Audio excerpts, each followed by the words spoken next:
प्रदेश में सरकार के 2 वर्ष पूरे होने पर लगभग सभी विधानसभा क्षेत्रों में उद्घाटन और शिलान्यास कार्यक्रमों की धूम है।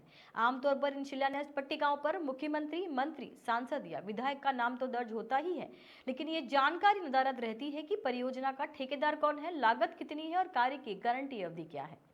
इसी कमी को दूर करने के लिए नाथद्वारा विधानसभा क्षेत्र में एक अनूठी और सराहनीय पहल की गई है। यहाँ अब शिलान्यास और उद्घाटन पट्टिकाओं पर नामों के साथ क्यूआर कोड भी लगाया जा रहा है। इस क्यूआर कोड को मोबाइल से स्कैन करते ही संबंधित विकास कार्य की पूरी जानकारी आमजन के सामने आ जाती है।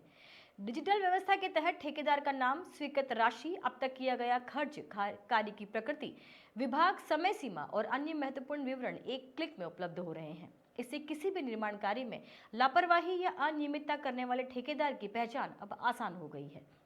नाथद्वारा विधायक विश्वराज सिंह मेवाड़ ने बताया है कि ये पहल ई गवर्नेंस की दिशा में एक अहम कदम है। प्रयोग के तौर पर शुरू की गई व्यवस्था लोगों को बेहद पसंद आई है और आने वाले समय में सभी शिलान्यास पट्टिकाओं पर क्यूआर कोड अनिवार्य रूप से लगाए जाएंगे।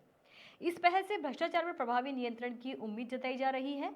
अब आमजन स्वयं निगरानी कर सकेंगे कि कार्य तय लागत, गुणवत्ता और समय सीमा के अनुसार हो रहा है या नहीं। इसका एक उदाहरण नाथद्वारा के केसपुरा में पनघट निर्माण कार्य का है, जहां शिलान्यास पट्टिका पर लगे क्यूआर कोड को स्कैन करने पर पता चलता है कि परियोजना की लागत 5 लाख रुपए है। फंड किस मद से आया, कार्य किस विभाग ने कराया, ठेकेदार और जिम्मेदार अधिकारी कौन है, काम शुरू होने और पूरा होने की तारीख क्या है, यहाँ तक कि शिकायत के लिए संपर्क नंबर और ईमेल आईडी भी दी गई है।